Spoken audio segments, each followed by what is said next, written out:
Back once again. You know, I had to bring my brother back. You know, Haki Kweli Shakur. Free the line, brother. I appreciate you, man, bringing me back on once again. Thankful, honored, humble. You know how we do. Already, man. Now let's get into it. Because this, right now, no facade, no faking. We going hard. Black Lives Matter. We gonna get into it deep now. My perspective, and been observing and analyzing the struggle of the organization, quote unquote organization, Black Lives Matter. For the record, the only BLM I know is the Black Liberation Movement. So let's state that for the record. The original BLM. But yeah, I mean, it's out there. It ain't really too much for me to really speak on Black Lives Matter because it's out there. You know, you can do the research. From what we all know is that Black Lives Matter is, financed by a wealthy, oligarchy guy by the name of George Soros. This is known facts, and most and the other half of their finances comes off of the people that they so-called supposed to be helping. Now, what I want to know, brother, okay, for, like the Black Lives Matter movement and different things. Now, we just recently had the elders of the Black Liberation Movement, the Black Panther Party, put out statements. It was a statement, the original Black Panther Party, elders and freedom fighters, some of them were former political prisoners of war. They wanted to release a statement out to the, hip-hop community, the youth.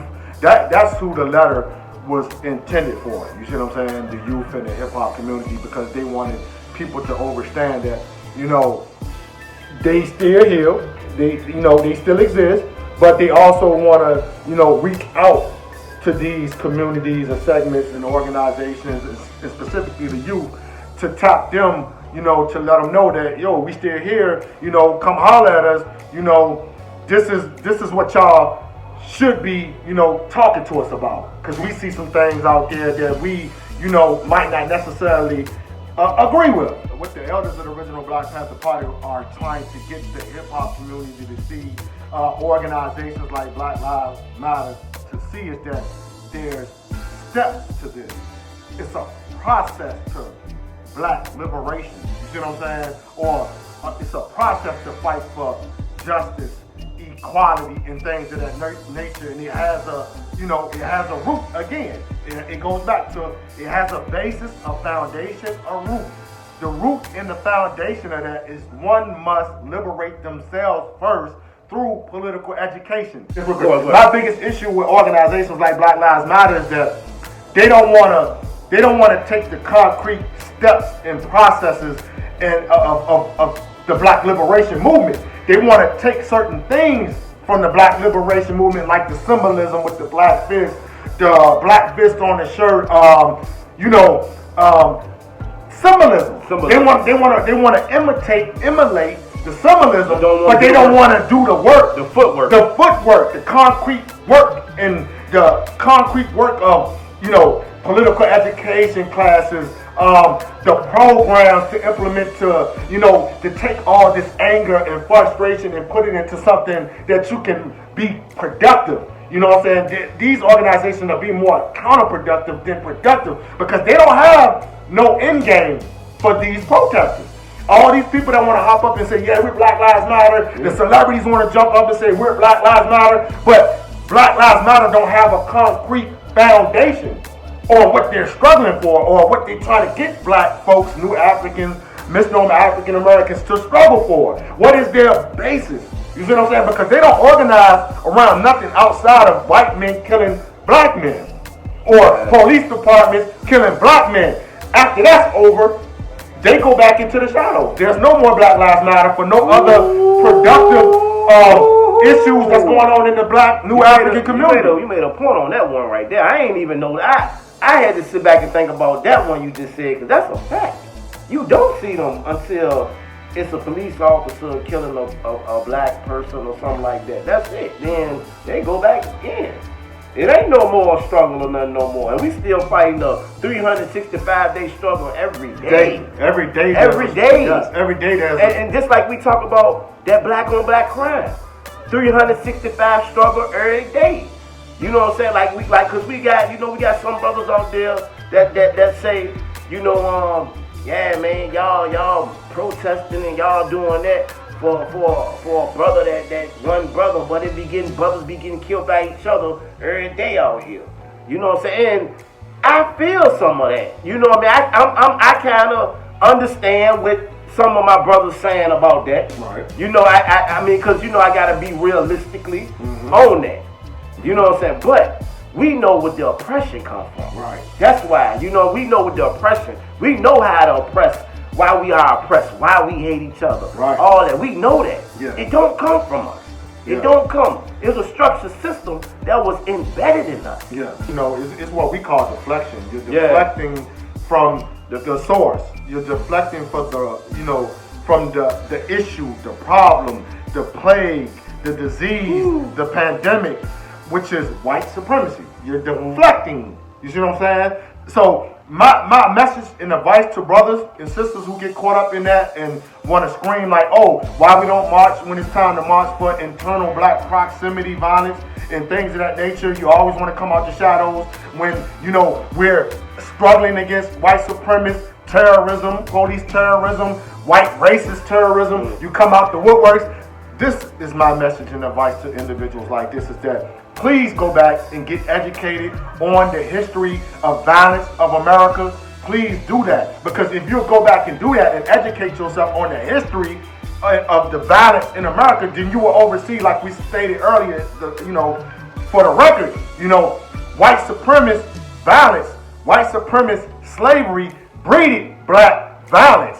It breeded black criminality. It breeded self-hate. Everything that you see in this, material society and conditions of New African black communities in the state that we are in, manifested out of another pandemic, which is called white supremacy, white slavery, white violence, white capitalism. All these type of things, conquering, murdering, genocide, that came from our oppressors, that came from our enslavers. You see what I'm saying? You have to study that. And like you said, man, white supremacy have really embedded in us to hate each other. White supremacy have us saying, look at the stupid niggas out there. Those some dumbass niggas there. They killing each other though. They talking about they want to go ride for George Floyd. I'm glad you brought that up. Fake ass niggas. I want. That's what white supremacy breeded in us. I want to bounce off that point. I'm gonna bounce off that point saying this, is that when you see brothers and sisters out there that's quick to deflect, from the police terrorism or the white racist terrorism on New Africans, just know this, that whole theory and construct, social engineering of what about black on black crime or what about black on black violence, you have to understand that whole message came from white racists. It came from the racist right-wing politicians, and structured system of peoples who are propagandists. They put that out there. This whole black on black crime thing and black on black violence thing comes from white racists. It doesn't come from our people. So brothers and sisters, be very aware of when you're repeating social engineered politics from the right wing.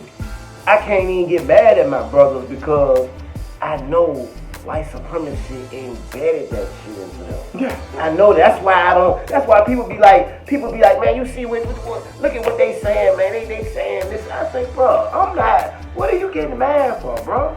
See, once you develop a certain type of growth level, little shit don't even bother you no more.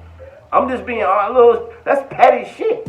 Petty. Y'all niggas getting mad. Cause somebody say, shit, man, they out there riding for George Floyd, but shit, all these people got killed last night around here. Ain't nobody protesting them.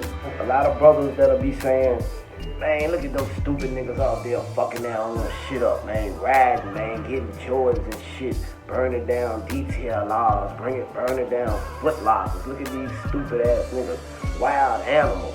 Some of our people were saying that.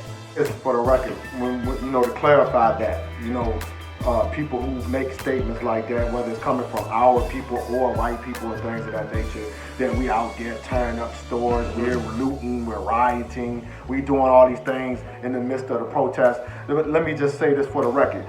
America was founded on looting and murder and robbing and taking.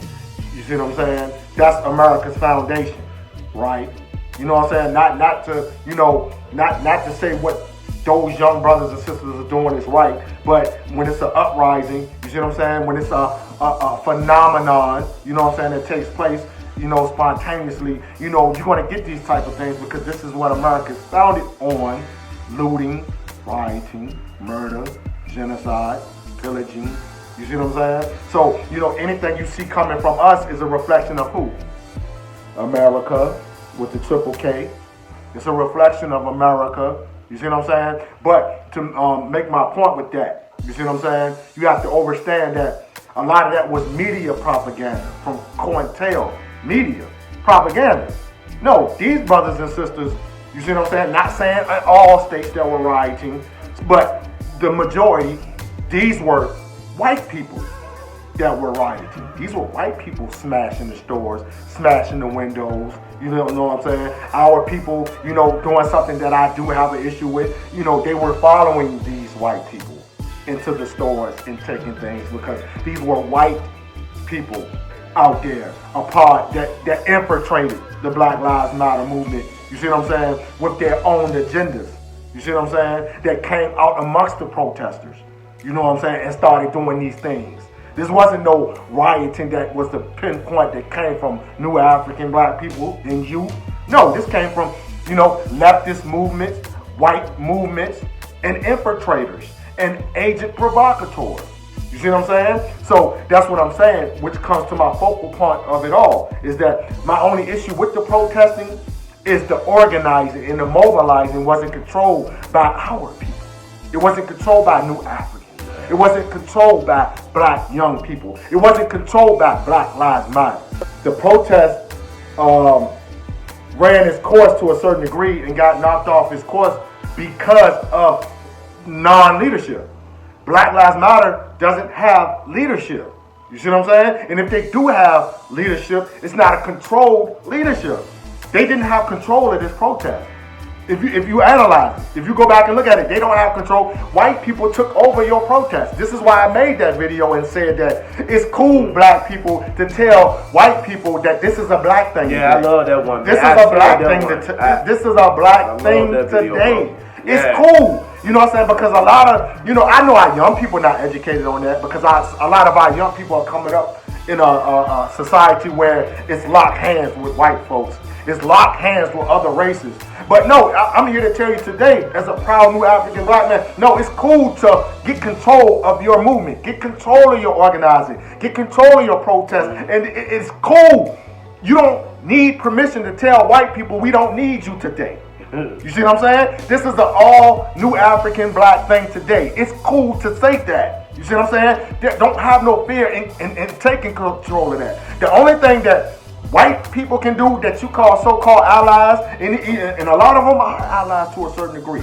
I know a lot of white European American radical people. You know what I'm saying? And they know where my stance is. But I'm here to tell you today, new African black people, it's cool to tell white people that this is a new African protest today. This is a black African protest today. And that, look here, the best thing that you can do as a white ally or whatever you want to call it, you see what I'm saying, is to go back to your family, go back to your communities, you see what I'm saying, and handle that white racism, that white terrorism yourselves. That's the most revolutionary thing white people can do, is go back and handle your family business and let us handle our family business as a nation of African people, black people. That's the most revolutionary thing you can do. Go back to your people. Go fight white supremacy. Go fight capitalism. Go fight everything that white people have done wrong in this society to new African black people. Go do that with your people. And leave new African black people alone and let us organize amongst ourselves. Let us run our protests. Let us fight for our liberation. Because at the end of the day, black liberation matters. And man, I want to say something too about a lot of this protest shit became a circus too, man. You got motherfuckers doing electric slide with the police. You know what I'm saying? Motherfuckers out there crunking all this silly shit in front of the police. Mm-hmm. Yeah, but see, that comes from the lack of leadership out there with the youth.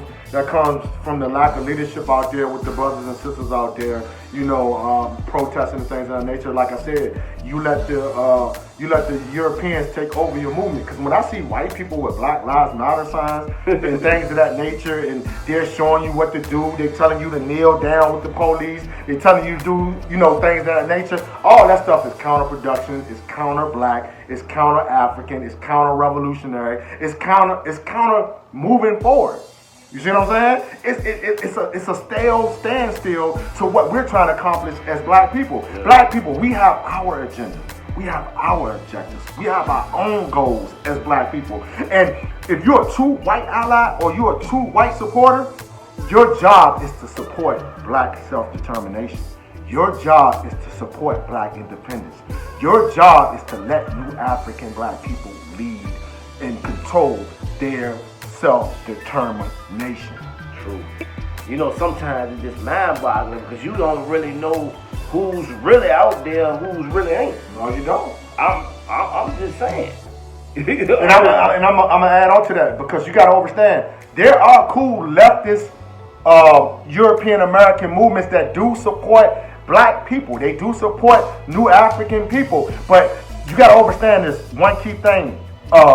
Upcoming protest leaders or upcoming organizers from the youth, you got to understand this.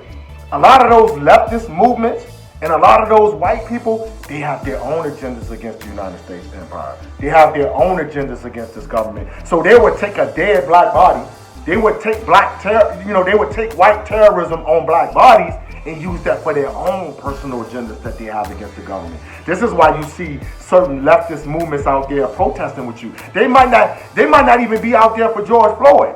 You got to be aware of these type of things. It's a lot of those people, they're not out there for George Floyd. This is why you see the idiotic war with statues going on right now. We have issues with black agent provocateurs and things of that nature infiltrating the black movement. Yeah. So why would we add on with external allies trying to, help us out, trying to come out here, protest with us and things of that nature? They really going to send their agent provocateurs. They was playing the bricks out there. Y'all seen how they had the bricks out there? Yeah. The pile of bricks. Yeah.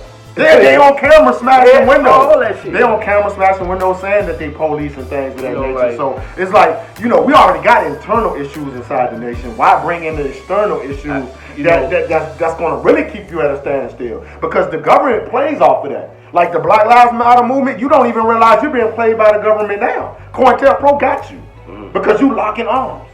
You see what I'm saying? You got these people out there, you don't know who they is, you don't know if they're your true allies, you know what I'm saying? You just trying to, everything about being equal ain't good. You see what I'm saying? That's deep. That's deep. Everything ain't good about being equal. From your opinion, man, do you think we need one leader? I think in this decade, and into 2020 and beyond, I believe the days of one top tier leadership is over. And I'm just basing that on, the chronology and, the, analysis of our struggle over the last 40 to 50 years.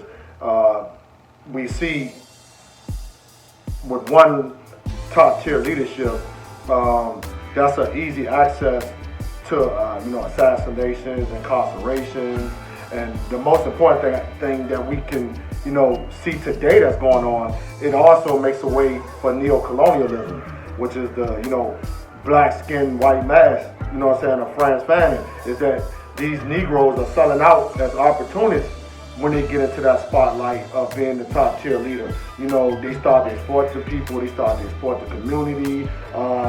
So, at this point moving forward and analyzing it for over at least the last 20 years also is the fact that, there's nothing productive that has came out of the one leadership, movement, or, making somebody or endorsing somebody as being our leader hasn't moved us forward towards liberation. So no, 2020 beyond, I believe in the collective leadership. I think we have to move in that direction. That it's a collective thing. It's a collective leadership because we are all leaders. We have our own attributes. We have our own skills that we bring towards the struggle, into the struggle of black people, new African people, misnomer African Americans. We have to get on that collective leadership tip, and ultimately we have to form a governing body of collective leadership, man. And that comes with organization. And how can we, get some organization going on, though? I mean, I feel like we have to, go back to like I said, a lot of these people out here, they need training. We have to go back to training. At the end of the day, let's just simplify it. We have to go back to the days of training, political training, developing ourselves. You see what I'm saying? Politically, socially, you know what I'm saying? And most important, like you just said, we need organizing training. We have to get back into that. We have to set up, schools or, things of that nature where we teach political training. You see what I'm saying? Political organizing training. And one thing I learned from the elders is they didn't skip that process. Yes. All of them, they had to go through a process before they was just out there with the fist up. I seen, from my understanding, reading books and even knowing about the Black Panther Party, reading on Malcolm X. These brothers were reading books. These brothers were studying political education. Yeah, like you just said, it seems like everybody's skipping that process because it's true. They are skipping that process because they're getting caught up in the glamour, the popularity. Let's just put it out here and call people out like everybody wants the camera attention. Everybody wants to be the man or the woman. But in order for you to be the man or the woman, you have to transform that man and that woman and to become a new man, a new woman of the people. You see what I'm saying? And in order to do that, that starts with political education, study, and struggle has to be a habit. You see what I'm saying? You must learn about the struggle. You must educate yourself about the struggle in order to lead the struggle. Like you said, all those great people that you just named, they didn't just become that. They developed themselves into that. So everybody wants to skip the process of self-development. No, you can't skip that process. It's impossible. You know what I'm saying? And get y'all some elders out there, especially the youth, man. Especially y'all out there. Get with some elders. I agree. You need elders, man. You definitely need elders. You have to seek from someone, period. You see what I'm saying? No matter who they are. Because at the end of the day, when you have people out here that's not self-developing themselves mentally, this is when the ego takes over. You see what I'm saying? Egotistic leadership is a pandemic right now in the new African black community. That's a pandemic. That's a disease. Egotism. Popularity in the fucking black community. It's not gonna work. And I always said it's not gonna happen with your favorite hip hop artists, your favorite celebrities. It's not gonna happen. You activists need to check yourself. Yeah. You see what I'm saying? That's what we're gonna start at. 2020 and beyond, we have to destroy egotism, ego disease, ego pandemic. You see what I'm saying? A lot of you activists need to check yourself. You see what I'm saying? Because you're being swallowed by what the system wants you to be swallowed by. You see what I'm saying? This is how they control us. This is how they control the new African community through you popularity seeking cats. You see what I'm saying? So-called activists in leadership. You see what I'm saying? You need to check yourself. Because this is not how the elders did it. This is not how we're going to do it. Going 2020 and beyond. We need a revolution inside activism. Ooh, Cole, that's deep, bro. A revolution inside activism. Wow.